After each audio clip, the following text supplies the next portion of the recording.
Boa noite a todos, hein?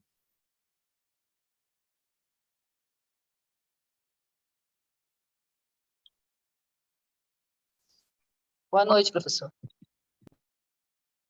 Boa noite, Sandra.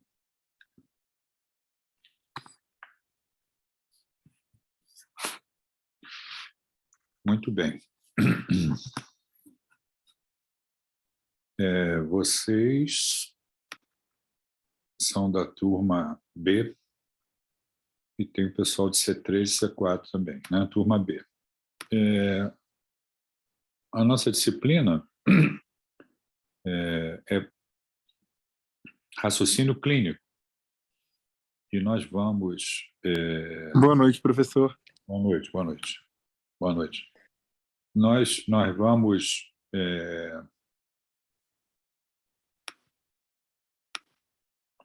Nós vamos falar sobre vários aspectos relacionados aí de como que a gente utiliza o raciocínio clínico para poder resolver as questões relacionadas ao diagnóstico e também questões relacionadas ao tratamento. Para isso, a gente vai lançar mão de 2 casos clínicos para a gente poder explorar ali dentro do caso clínico algumas possibilidades, falar de patologias, de como é que é o processo para a gente poder conversar sobre uma determinada doença, né? Que tipo de conhecimento eu tenho que ter, como é que eu vou chegar reunindo tudo para poder fazer o diagnóstico e tratar o paciente. Hoje, nós vamos falar sobre uma aula sobre raciocínio clínico, né? Como é que se dá esse trabalho do médico, né? Que é feito todas as vezes que a gente está diante de um paciente,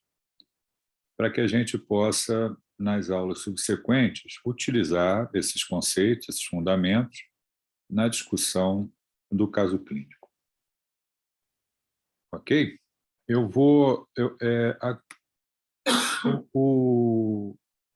A questão é o seguinte, né? O que ocorre, como ocorre a atividade profissional do médico, que é a característica que ela tem de singular, quer dizer, a nossa profissão, que vocês mais adiante vão se formar e vão trabalhar, né? Dentro dessa profissão que vocês escolheram aí para se graduar e atender a sociedade, né? O que ela tem de singular? E tudo começa quando a gente atende um paciente.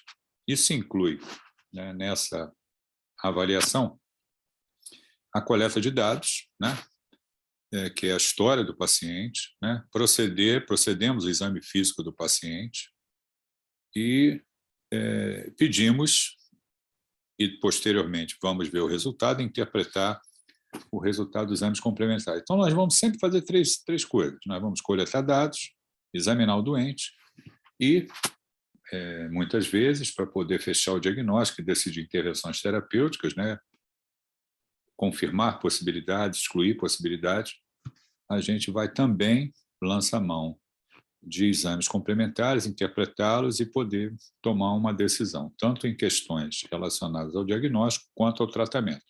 Então, isso é o raciocínio clínico. E como que ele se dá, né? Toda vez que eu estou diante de um paciente, que eu atendo o paciente, né? Então, o primeiro item que é sempre colocado é a história do paciente, né? A coleta de dados. Essa coleta de dados, ela começa obviamente, né? Isso, vocês vão aprender isso durante todo o curso, né? Sentar e colher dados do paciente, coletar a história do paciente. Isso inclui a identificação do paciente, né? A queixa principal do paciente, quer dizer, o que ele está trazendo ele para o atendimento médico, a história da doença atual, quer dizer, o que aconteceu recentemente, nessas últimas horas, nesses últimos dias ali, que levou que o paciente apresentasse tal sintoma e resolvesse procurar o médico. Além disso, a história patológica pregressa, a história familiar, a história social, a história fisiológica, a história da pessoa e também uma revisão de órgãos e sistemas que a gente chama de interrogatório complementar. Quer dizer, isso tudo faz parte da história do paciente, né, de coleta de dados.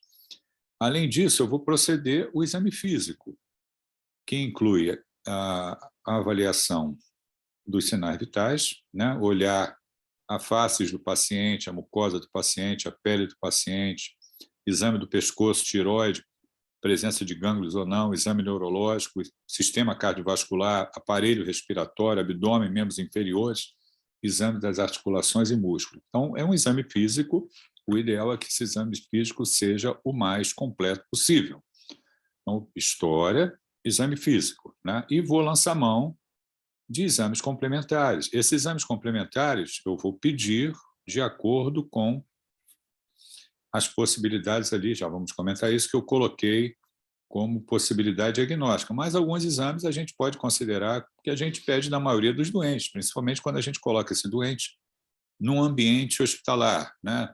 E isso inclui hemograma, glicose, ureia, creatinina, sódio, potássio, coagulograma, eletrocardiograma, raio-x de tórax, exame de urina, quer dizer, o EAS, a gente sempre vai fazer esses exames, né, que são considerados, entre aspas, de rotina, quando a gente admite o doente, e mais exames, que pode também incluir exame de imagem, né, para que a gente possa, uma tomografia, uma ultrassonografia, seja lá o que for, que eu considere necessário para esclarecer o diagnóstico e decidir mais adiante as intervenções terapêuticas, né?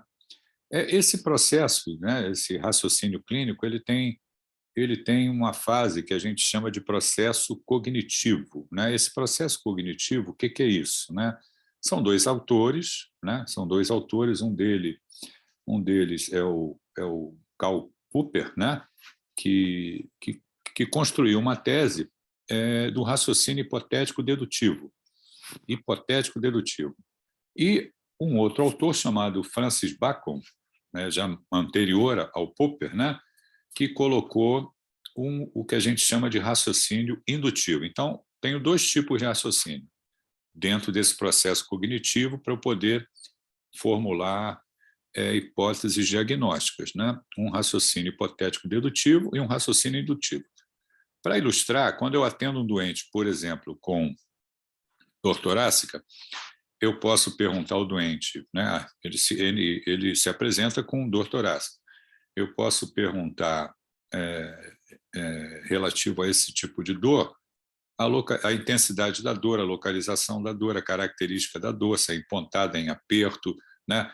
A irradiação da dor, a duração da dor, se ela melhora com alguma coisa, se ela piora com alguma coisa, se ela está associada a algum outro sintoma, qual é a periodicidade dessa dor, qual é o fator desencadeante da dor e outras patologias e outros itens que podem estar relacionados com a dor. Quer dizer, a queixa de dor torácica, para um esclarecimento adequado, inclui todas essas perguntas. Ou, né, como vocês também podem pensar, eu posso ter um doente que chega com aquele quadro clínico característico de quem está tendo uma dor do tipo angina pectoris ou um quadro de síndrome coronariana aguda, que é uma foto que vocês encontram aí nos livros de medicina, no Néter, do doente que chega com a mão no peito, com a face de dor, contraindo a mão no peito. Isso é típico de um paciente que se apresenta com um quadro de dor de origem isquêmica, dor torácica de origem isquêmica, angina de peito, síndrome coronariana aguda. Então, o raciocínio hipotético dedutivo, ele parte de que duas premissas, né, de duas premissas deriva uma terceira, que, por lógica das duas primeiras, faz com que eu tenha a geração de hipótese, né, parte do geral para o particular, visando uma conclusão. Quer dizer, eu reúno vários dados para que eu possa gerar uma hipótese, ter uma conclusão. Esse é o raciocínio hipotético dedutivo. Nós fazemos muito isso, né, quando a gente está coletando dados, examinando o doente. E o raciocínio indutivo, algumas vezes, né, eu vou partir do particular para a generalização. Quer dizer, é isso que eu contei. Eu vejo um doente com essa clínica típica, eu já passo a raciocinar que eu estou diante de um paciente com infarto agudo do miocárdio. Então, o problema do diagnóstico tem a sua possível solução com o resgate do que está armazenado a longo prazo por um processo associativo que liga as informações ao conteúdo armazenado. Para que eu possa ter esse tipo de raciocínio, eu tenho que ter conteúdo armazenado, eu tenho que ter informações. De que maneira? Estudando, né? Eu preciso estudar para poder fazer diagnóstico. Ninguém faz diagnóstico sem ter estudado. Outro item importante também é que eu possa ter visto patologias com aquelas características, né? Não é a primeira vez que eu estou diante de um paciente que tem lá uma dor torácica por conta de síndrome coronariana aguda, uma angina de peito. Então, eu já vi casos semelhantes. Então, quando eu recebo esse doente e olho e ele me conta a história, eu já tenho essa associação. Quer dizer, eu tenho dados armazenados, né, de estudos, de casos já vistos, que nesse momento que eu estou coletando a história e vou proceder ao exame físico, já me permitem gerar hipóteses diagnósticas. Então, precisa ter conteúdo armazenado. Quanto mais eu estudar, melhor clínico eu vou ser. Quanto mais doentes eu ver, melhor clínico eu vou ser. Então, o médico experiente, ele começa a gerar hipóteses precocemente, logo no início do encontro com o paciente. Isso é o que caracteriza um bom clínico, né? Ele está ouvindo e, através desse processo cognitivo, raciocínio hipotético indutivo e o raciocínio indutivo, né, o hipotético dedutivo e o raciocínio indutivo se juntam para que eu possa, como médico experiente, gerar hipóteses precocemente logo no início do encontro com o paciente, né? Esse raciocínio clínico, então, ele pode permitir, né, que eu gere hipótese diagnóstica. Normalmente, hipótese diagnóstica principal e também um bom clínico vai gerar o que a gente chama de diagnóstico diferenciais, quer dizer, o que poderia explicar aquela condição que eu preciso confirmar ou excluir. Então, uma hipótese diagnóstica principal e diagnóstico diferencial. Os exames complementares vão servir para que a gente confirme ou exclua essas possibilidades. Eu posso ter um raciocínio clínico com um diagnóstico sindrômico, um diagnóstico topográfico, um diagnóstico etiológico. Então, voltando, hipótese diagnóstica principal e diagnóstico diferencial gerados. Quando eu coleto essas informações, dados da história, do exame físico e também raciocínio, né, eu posso somar o que a gente chama de sensibilidade e especificidade, que caracterizam uma determinada doença ou resultado de exames que eu obtive, e isso aumenta a minha acurácia diagnóstica. Então, como é feito o diagnóstico em medicina? É uma soma de sensibilidade e especificidade que permitem que a minha acurácia diagnóstica possa ser boa, possa ser bem feita, né? Então, a obtenção do maior número de dados sugestivos de uma doença, clínico mais exames, é o que a gente está conversando, história, exame físico, exames complementares, obtenção do maior número de dados, somatório de sensibilidades e especificidades, característico de uma determinada patologia, e isso aumenta a minha acurácia diagnóstica. Dessa forma, desculpem a tosse, o diagnóstico é feito. Então, eu recebi o doente, fiz tudo isso, para quê? Para fazer um diagnóstico. A partir do momento que o diagnóstico é feito, o tratamento passa a ser autorizado. Quer dizer, eu vou abordar do ponto de vista terapêutico aquele doente a partir do momento que eu tenho um diagnóstico feito. Então, todo esse trabalho é feito o tempo todo, por todo mundo que trabalha em medicina, independente da área de atuação. Algumas vezes vai ter que ocorrer um pouco mais rápido, principalmente quando a gente trabalha em setores de emergência ou então em medicina intensiva, que é o meu caso, eu sou intensivista, né? Minha formação de clínica, mas eu sou intensivista, então a gente vai trabalhar com um pouco mais de velocidade, de rapidez, de objetividade, porque eu não posso perder muito tempo, senão o doente que está na minha frente ali morre. Mas a lógica é a mesma, né?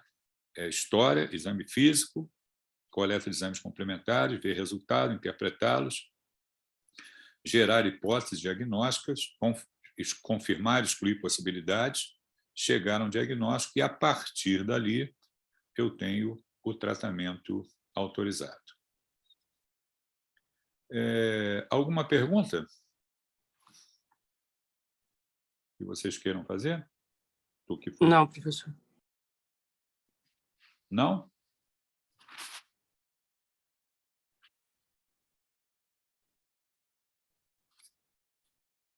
Nenhuma pergunta? Por enquanto, não, professor. Não. Bom, então vamos lá. Então, eu fiz o diagnóstico, né? Nessa fase, chegamos à resposta de qual a patologia, que eu estou diante dela, e a pergunta seguinte é como eu vou tratar, né? qual a patologia está resolvido, como eu vou tratar resolvido, né? Essas questões, né, elas precisam ser melhor colocadas, né, inclusive da maneira que eu estou falando, né? Qual a patologia resolvido mesmo, né? Ou como eu vou tratar resolvido mesmo? Porque algumas vezes nós vamos rever as coisas. Aquilo que eu pensei inicialmente pode ser mudado, tanto em questões diagnósticas quanto em decisões terapêuticas que possam ser tomadas. Então, embora a segunda atitude, o tratamento autorizado, depende do anterior, quer dizer, para eu poder tratar o doente, eu preciso fazer um diagnóstico, né? Tratar o paciente é muito mais difícil do que fazer o diagnóstico na quase totalidade dos casos. Quer dizer, a partir do momento que eu faço o diagnóstico e vou tratar, ali é que o problema principal começa, né? Eu tive um trabalho, que eu já comentei, para chegar ao diagnóstico, importantíssimo, né? Existe todo esse racional, né? Esse processo cognitivo que eu acabei de comentar, do raciocínio clínico. Mas, a partir do momento que eu trate, que eu vou tratar o doente, aí é que as coisas precisam, digamos assim, ser acompanhadas, ajustadas, tem a dedicação do médico ali, do que ele vai prescrever, do que ele não vai prescrever, né? Para que as coisas possam andar, né? Imagine, eu vou só dar alguns exemplos a vocês, né? Dentro de uma infinidade de problemas que o médico tem para resolver após feito o diagnóstico, mostramos alguns poucos exemplos para ilustrar. Então, lá, tumor de pâncreas com icterícia. O que eu faço com esse doente? O diagnóstico de tumor de pâncreas foi feito. O doente está obstruído, né? Melanoma com metástase pulmonar. Como é que eu trato esse doente? Enfisematoso com Covid-19, edema agudo de pulmão sem melhora com ventilação não invasiva, choque séptico, injúria renal aguda, SARA, diarreia crônica, doença de Crohn, fístula intestinal, claudicação intermitente de membros inferiores, 20 minutos de reanimação cardiopulmonar e não retornou a ritmo cardíaco organizado, aidete com tuberculose pulmonar, sarcoma retroperitoneal e hidronefrose bilateral, coronariopatia mais doença renal crônica, mais indicação de suporte dialítico, cardiopatia grave com internações frequentes, hemorragia digestiva alta em paciente idoso não resolvida com tratamento endoscópico, hepatite viral evoluindo com falência hepática aguda, lúpus eritematoso sistêmico mais cerebrite. Vejam, olha quanto problema eu citei. E o diagnóstico de todos eles está feito.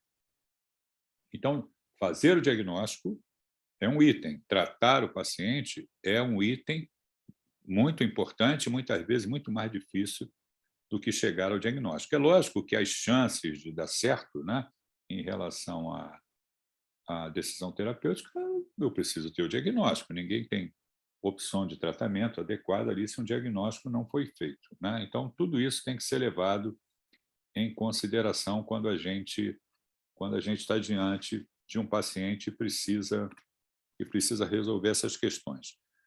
Andando um pouco mais em relação a fundamentos, né?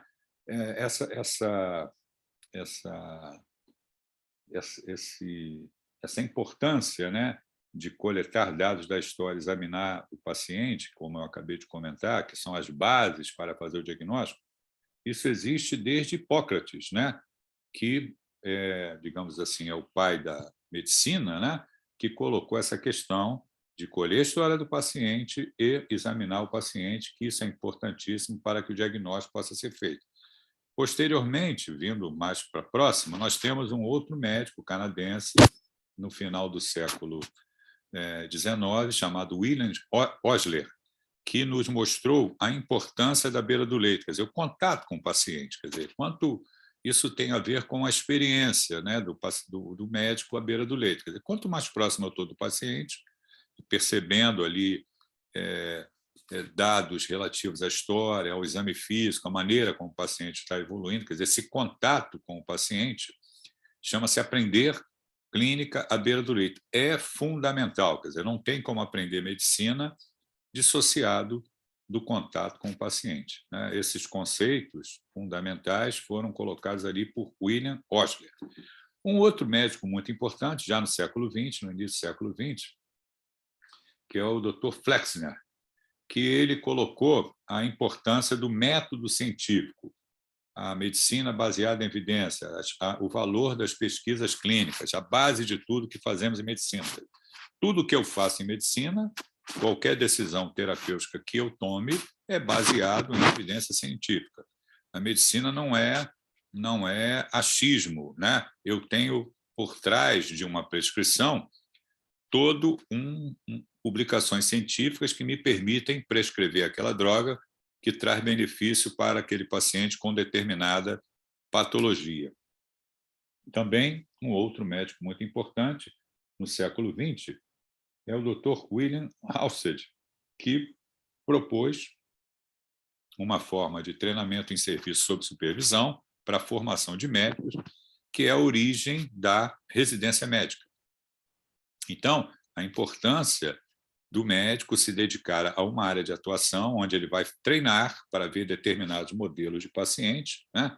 Ou aprender determinados procedimentos sob supervisão. Quer dizer, ele já é formado, mas ele está treinando sob supervisão. Existe ali um preceptor, um staff, no caso, que vai orientar aquele residente ali para que, ao final de um período, 2 anos, 3 anos, 4 anos, ele esteja habilitado a atuar naquela área específica, né? Isso faz com que o médico desenvolva o que a gente chama de competência médica. O que é competência médica, né? São conceitos que estão interligados. Eu tenho o conhecimento, né, que eu preciso estudar, eu ter informação, saber o que fazer e por que fazer. Eu preciso ter também habilidades técnicas, né? Destreza, saber como fazer, e atitude, interesse, determinação, querer fazer. Então, são 3 áreas ali que compõem a competência médica, né? O conhecimento, a habilidade técnica e a atitude do médico.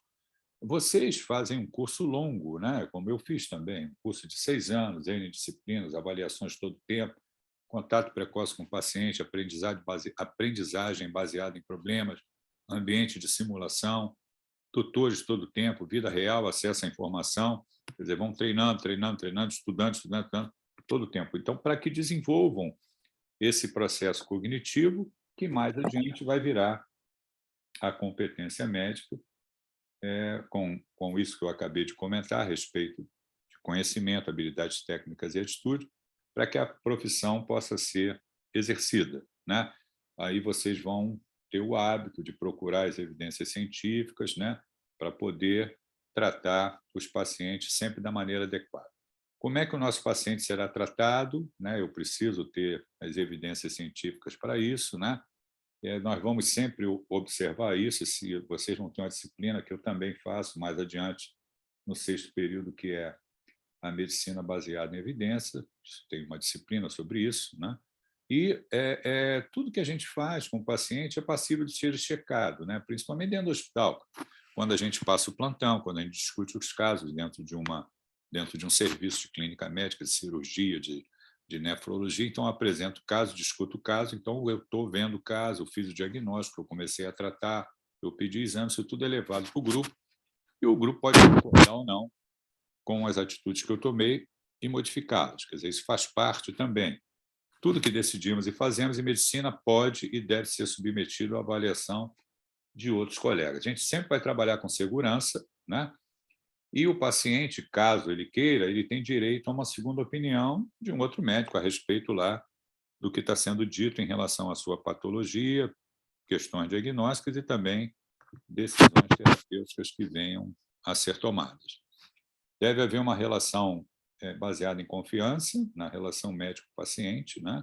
Isso é primordial para que a medicina possa ser exercida de maneira adequada. Essa relação baseada em confiança é importantíssimo que isso seja construído, né, entre o seu médico, e vocês devem também ouvir, e vão ouvir durante o curso, que é um misto de ciência e arte, né? A nossa atividade profissional é muito mais ciência do que arte, né?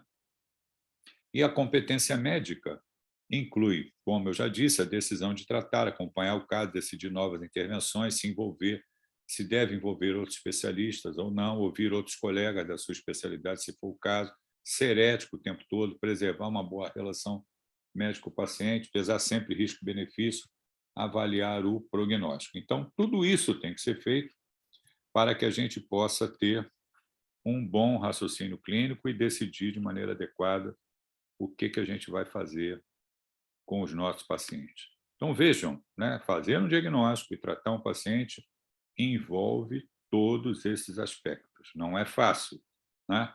Não é uma atividade profissional simples, é uma atividade profissional complexa. A gente está lidando com seres humanos, passamos a ter uma responsabilidade muito grande, né? Porque vai passar pela gente fazer o diagnóstico e vai passar pela gente tratar aquele paciente de maneira adequada. Perguntas?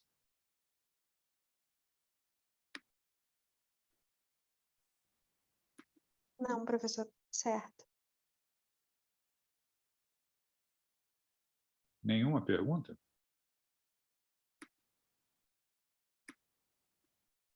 Tudo certo, professor.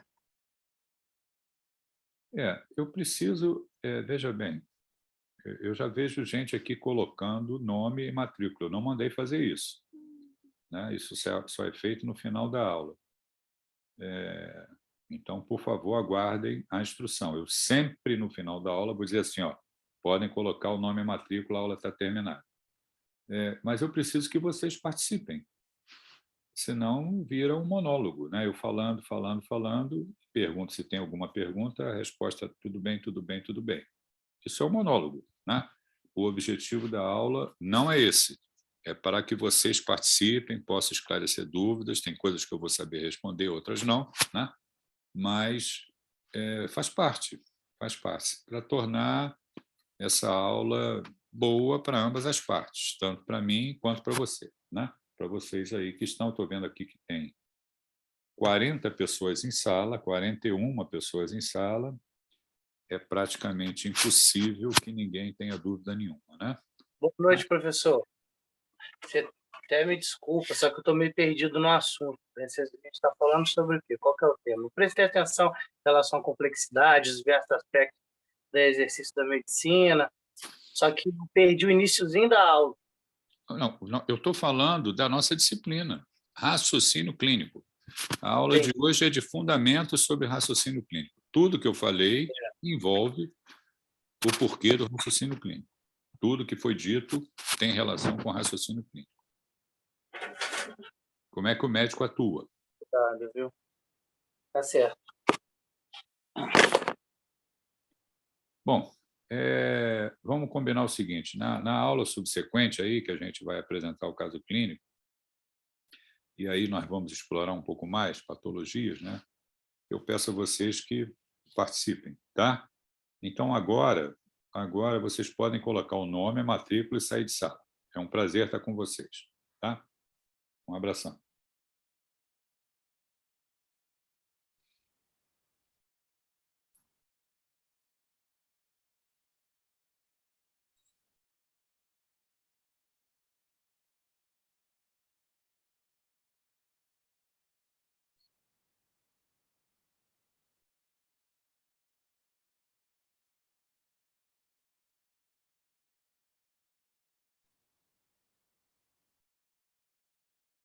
Depois de colocar o nome e a matrícula, pode sair de sala, tá?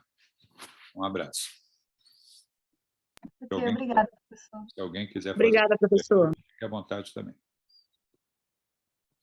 Eu estou aqui presente.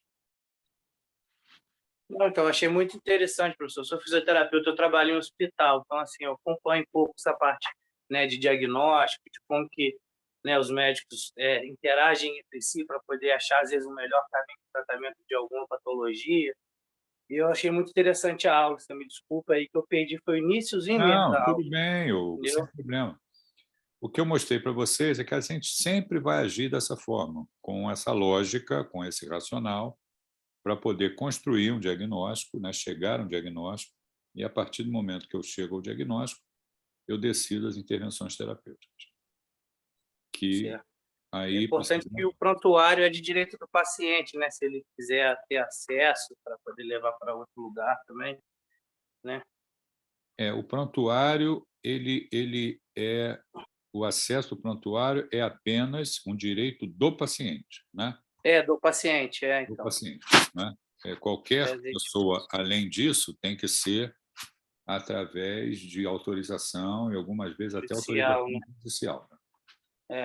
Não, é porque às vezes o pessoal evolui de qualquer jeito e às vezes peca, né, na questão do que escrever ali, do que relatar, e se o paciente quiser ter acesso, ele tem o direito. Então, isso é muito importante, né? Sim, sim. É importantíssimo o prontuário. A gente pode conversar sobre isso em outro momento aí, da importância do prontuário e do que a gente pode escrever e deve escrever no prontuário, né? Aquilo é um documento oficial do que está sendo feito ali em relação à conduta do paciente, tanto em questões diagnósticas quanto em decisões terapêuticas, né? Obrigado, professor. Nada, Hugo, nada. Prazer. Prazer foi todo meu.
Você quer comer a comida que ela deixou ali?